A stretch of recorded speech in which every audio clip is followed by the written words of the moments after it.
Today, Yob will be reading from Robear and the Reaper by Tim Stegaheis, where a series of metaphysical misadventures leads to a years-long search for the king of the necromancers. Enjoy. Chapter 7. Robear exited from the darkness that was the security office near the roof door, the light coming through the open door providing the membrane between dark and near dark so he could gate through. The broken body of the guard lay at the bottom of the stairs. Robear could see the man's face. Old and grizzled, he was clearly past retirement age. A bloody welt on the side of his face showed where their quarry had hit the man before he was tossed down the stair to his death. In the dark of the security office lay the body of the pilot, similarly dispatched. Ruth and Nobody were with him, and now Ruth reported voices coming from the next floor down. As soon as Mama joined them, they started down the hall, looking for the main stairwell. Torin joined them one flight down in the stair landing. "They are on this floor, just a short way down the hall," she said. They followed the audible sounds coming from a closed door with light showing beneath it. As they got closer, they could make out words. "What on earth is all this?" demanded an angry male voice. "I will surely report you to the authorities. You have no right to hold us here." "Please just don't hurt us," pleaded a soft female voice. "I am just finishing up my work," said a calm, professional-sounding voice. "My earlier subjects were forcibly taken away, so I need you four to help me close up the experiment. Surely that is not so much to ask." "What do you want from us?" asked a nervous male voice. "You will be transformed into beings greater than the simple human fodder that you are now," said the professional voice. "You ain't transforming anyone," said a new, angry female voice. "You touch one of us, and I will bust you up good. You and that freak of yours can just get back in that blimp and motor out of here. We are not interested in helping you." "And if that poor door guard does not recover," resumed the first male voice, "I will make certain that you get locked up forever for his murder. We will not be tormented like this." "I'm sure the pilot has run for help," said the soft female voice. "You should really just let us go." Robear was pleased to hear that the victims were not going to give up without a fight. It was clearly time to change the balance and hopefully save some lives. The locked door was hardly a barrier. Ruth and Nobody walked right on through. Robear had the ancient door unlocked and open a moment later. Cries of, "What is that?" and "It's a demon!" rang out, so Ruth at least had been seen. Robear, Mama, and Torin walked in and placed themselves between the huddled group of passengers and the well-dressed figure that faced them. He was about 50, very thin and sallow, with sunken eyes and matted gray hair. Nevertheless, Robear recognized him from the photo the police had shown him. He looked like a madman, especially the odd gleam in his eyes. "What are you doing here?" the madman demanded. "This is a private arrangement, and you are not welcome to join us. Leave immediately." "I'm afraid that your experiments have been cancelled, Dr. Van Buren," said Robear. "Higher authorities have denied you the right to proceed. Also, these people already have lives that they must get back to, so it is you who must leave and with us, as you have much to answer for." The madman underwent a startling transformation. He seemed to shrink, and the gleam went away from his eyes. "Don't you understand?" he said desperately. "I have no choice here. If I don't complete the ritual, the gate will stay open. It will return and claim us all. For the love of humanity, let me finish and close the gate." He seemed genuinely distraught and held up his hands in a pleading gesture. Robear was unsure. It sounded like this man was trying to save what of humanity he could, and these people were just necessary sacrifices. What to do? What to do? Who should he believe? What should he believe? So he mentally asked the shadow demons for advice. "Oh, so we are smart enough to advise you now, eh?" taunted one of his elder shadows. "You thought we were just easy slaves before." "I am wiser now," responded Robear. "Wise enough to ask for your help and trust that you will give it." "Hey!" interjected another shadow. This is important. That creature talking to you is setting you up. His other world partner is returning, and he wants to have you here as further sacrifices to her. I was going to tell him, grumbled the Elder Shadow. I just wanted him to stew a bit. I think we had better get him off to Death's office and sort out priorities later, replied Robear, mentally to Alina. Alina, can you and Torin get these people back on the blimp and to safety? I can get them on the blimp, answered Torin aloud, but I do not know how to pilot one. I can help you there, said Alina. I have access to that information. Scratch, said Robear in his head. How can we get this man and the rest of the team down to Death's office? You must overcome him, responded the Scratch Reaper. As he is not yet scheduled to die, we cannot take him against his will unless he is defeated. Dr. Van Buren, said Robear aloud, I cannot let you leave, and I cannot let you harm these people. You can come with us, or you can fight me. So you will not listen to reason, eh? Said Dr. Van Buren, the gleam returning to his eyes. Then I will have to educate you. So be it, said Robear, drawing his sword. A sword, is it? Said Dr. Van Buren. How barbaric. I had hoped that you were at least civilized. I am civilized enough to oppose the likes of you, said Robear. What weapon will you choose? I choose my mind, said the doctor, although I hate to fight an unarmed man. Robear began circling his opponent. Mama and Ruth stayed in between them and the hostages. Nobody tried to sneak up behind the doctor. What is that? Snapped the doctor, and whipped around to lash out at Nobody with a cane that he had been hiding behind himself. It passed through Nobody without effect. So, magic is it? Said the doctor. Well, I have some magic of my own. See how you like this. He waved a pale hand at Robear. Robear felt a strange presence in his chest, and his heart was squeezed. As he was dead, it had little effect. What the hell? Blurted out the doctor. You're a zombie. How is that possible? Am I? Said Robear, performing one of his most impressive sword moves, and then resetting into a ready position. You can't be, said the doctor, and lashed out with a different spell. Robear felt his flesh burning as flames surrounded him. His undead flesh healed as fast as it burned. He would miss his suit. Then the doctor waved a shower of razor blades down on Robear, with the same result. Meanwhile, Nobody crept up close behind the doctor and began telling him why it was all for nothing. You cannot win, you know, he was saying. Death is immortal, and he has the backing of all the gods. Sooner or later, we all run out of tricks, and we die.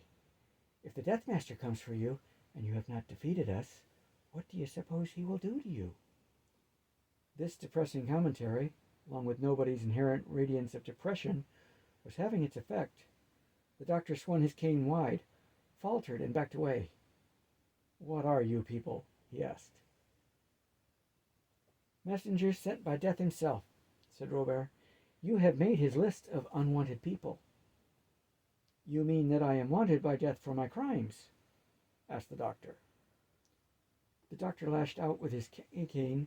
Robear parried it with ease. The doctor tried to jam him, and Robear sidestepped the jab and hit the doctor in the arm with the flat of his blade. No, said Robear. He wants you out of this world, and he's none too particular as to how we achieve it. It would be easiest if you explained yourself to him and took your chances. The doctor took a few more unenthusiastic swings and stopped. Nothing makes sense anymore, the doctor said softly, as his cane drooped. I wanted to help people. Then I wanted to know how the universe worked.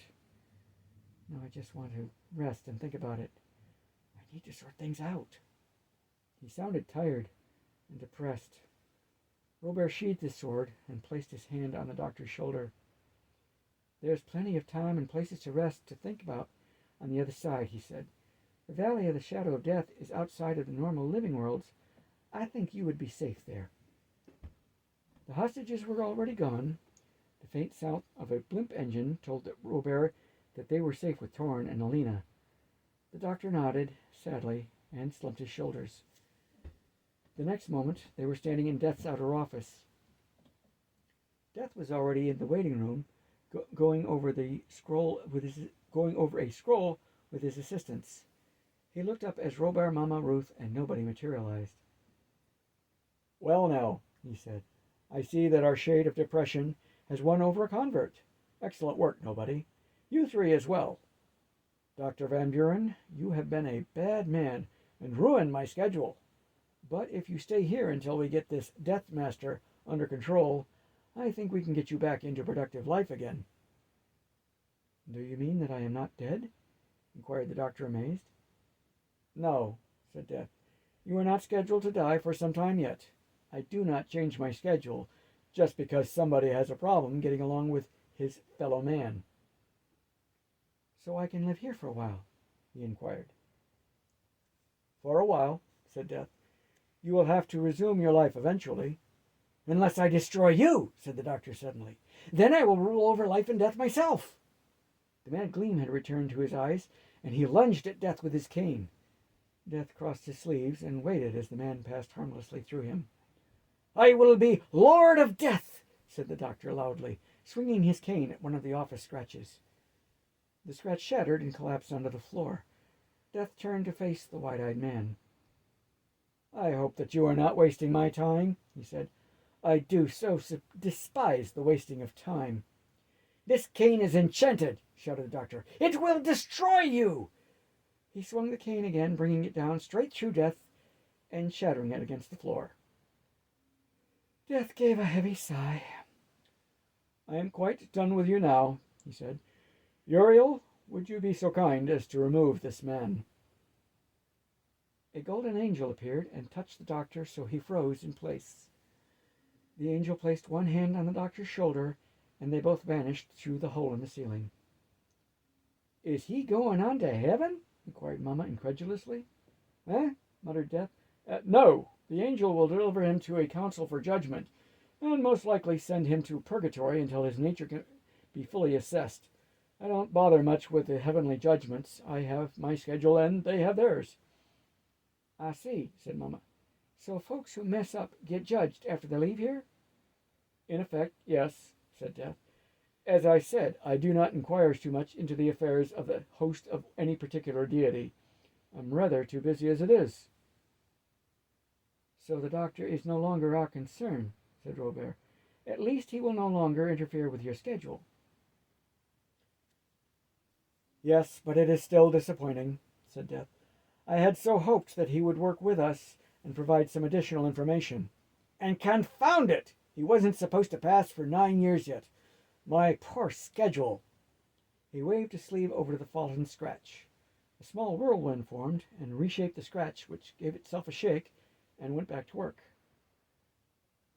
"I had hoped that he would at least give us more information on the being that was working with him," said Robear. "My demons were able to learn a lot, but could not tell us where the being came from." "Are the shadow demons who sensed this being with you?" asked Death. "Why, yes, it was one of my elder shadows and one of Mama's shadows. They are here with us now," said Robear. "Let me speak with them," said Death. The two shadows came forth immediately and bowed before Death. "I'm sure that you two know Death," said Robear. "He would like to speak with you." Death placed an empty sleeve over each of the shadows' heads and was silent a moment. Then he jumped back as though he'd been stung. "I know that vibration," he said. "So one of those eternal cretins thinks that she can build an empire in part of my domain? Well, if she is in my domain, then she will have to play by my rules. I will not have immortals messing up my beautiful schedule." He was pacing across the floor in a fashion such as one would not think an elemental being would behave. "Oh, yes," said Death distractedly. "You may return to Earth. I'll catch you up on things as soon as I discover who is transgressing across the forbidden dimensions." It was morning as Robear, Mama, Ruth, and Nobody arrived back at the old school, and Johnson Ford was just coming back from archery practice. "Oh, I say," he said, "you're back. I believe that Sir Chancery is wanting to speak with you. But where is the lovely lass? Surely you did not lose her." "Torrin should be returning shortly," said Robear. We had to separate to get the job done. The team of dead heroes passed through a secret panel and upstairs through a seemingly unimportant bedroom and knocked on the office door. "Enter," came Sir Chancery's voice. They entered the knight's office. The secret panels and structural misdirection were probably not necessary, but they made things more interesting. Certainly no casual investigator would barge in unannounced. "Death has already sent me a brief on your mission," said Sir Chancery. "Too bad about Dr. Van Buren. I had hoped that we could have used what he knew." "We thought that we had talked him into working with us," said Robear, "but he was too unstable and turned violent. I am concerned about his accomplice. There is something powerful and strange about his accomplice." "More than you know," said Sir Chancery. "A magic detective responded to the scene where you and the doctor met, and the detective and his entire staff are missing. His blimp was recovered grounded near a swamp out in the forest area. There were no clues except some nasty magical residue. The detective's life indicator in his office has gone out, so we believe him to be dead." "I am truly sorry for that," said Robear. "We had not thought to warn others about the magical accomplice. We were busy getting Dr. Van Buren into Death's office." "A warning would have done no good," said the knight. "I knew that detective, and he would have responded anyway, possibly more quickly. But we are now on notice as to the deadly nature of this being, whoever or whatever it is." A knock came on the door. At the knight's invitation, Torrin came into the office. "The hostages are safe," she announced, "but they will not soon forgive us. Mr. Baxter kept complaining that it was our fault that he would be late for a meeting. Mrs. Rogers said that if I touched her, she would tear me to pieces, dead or not." "A meeting at that time of night?" queried Mamma. "He was meeting some hussy to engage in sin of a dreadful sort," came Alina's outraged reply. "Oh," said Mamma blandly. "I see." "It sounds like they will be fine," said Robear with a grin. "I prefer folks being rebellious to them being broken-spirited." "As long as they don't know precisely who or what you are," said Sir Chancery. "Remember, we are required to be as discreet as possible." Losing a detective and his team doesn't sound very discreet," said Ruth. "We should have waited and destroyed his friend of his." "I wonder if we can destroy it," mused the knight. "Although your profiles are impressive, I must know what kind of being can turn a psychiatrist completely insane and destroy an entire magical response team. I think we must find out more before this creature confronts you."